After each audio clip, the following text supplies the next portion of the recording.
कि घर तक आने की हिम्मत नहीं जुटा पाए। किसी प्रकार से घर पर उनके पेट दर्द की सूचना उनकी पत्नी मीनी देवी को मिली। घर कोई अन्य व्यक्ति न होने के कारण उस समय जो भी चूर्ण या भंग की आदि उपलब्ध थी उसे लेकर के स्वयं मीनी देवी अपने पति देव श्री राम सिंह जी को संभालने के लिए खेत में आ गई।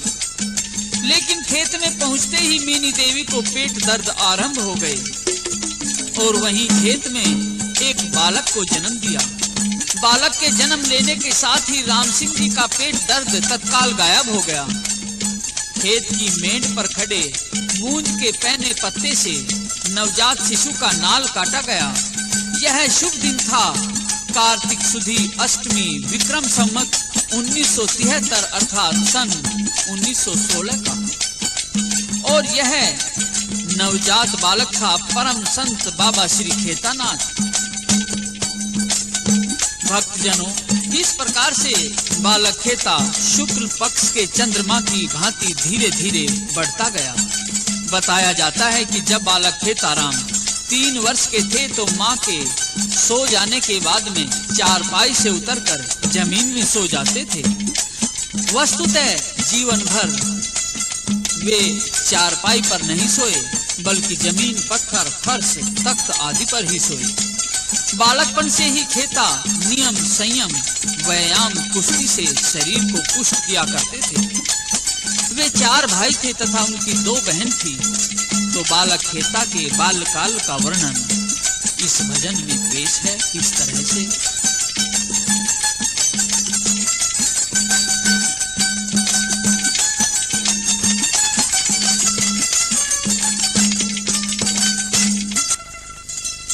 बालक खेता था रंग रूप का सोहना,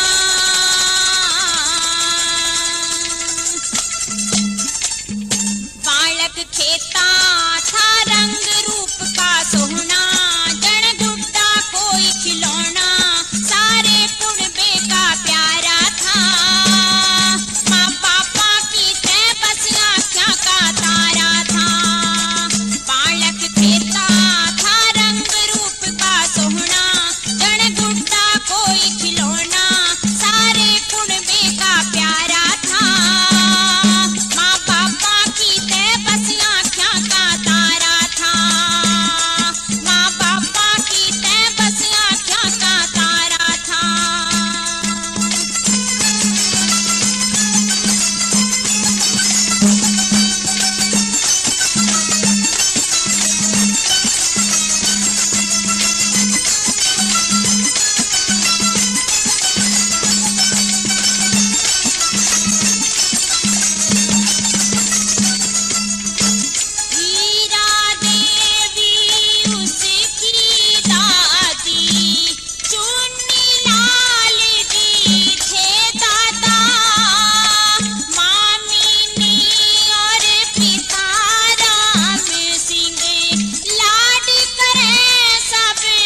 संत, सती और शूर ये तीनों देश के भूषण हैं, क्योंकि संत, सती और शूर की आत्मा में सत्य का निवास होता है। संत ही वासुदेव कुटुंबकम की सद्भावना को लेकर समस्त संसार का कल्याण करते हैं। अमर कीर्ति अनंत श्री विभूषित अवधूत बाबा खेतानाथ जी महाराज युग प्रवर्तक आदर्श महान पुरुष थे। आपका दिव्य जीवन तपों में, तेजों में, त्याग में तथा देवी संपत्ति के सद्गुणों से भूषित था। आपका प्रत्येक क्षण भगवत भजन और जनता जनार्दन के उपकार में ही सफल हुआ। हे युग पुरुष, आपका जीवन त्याग, तपस्या, साधना, मानव सेवा, लोकोपकार की खुली पुस्तक है। आपके हजारों भक्तों ने आपकी अर्चना की तन मन धन से, परंतु मैं आपका एक ऐसा सेवक बना जिसने ना तन से सेवा की, ना मन से, ना धन से, फिर भी आपने मुझे अपार ममत्व, वात्सल्य और स्नेह प्रदान किया।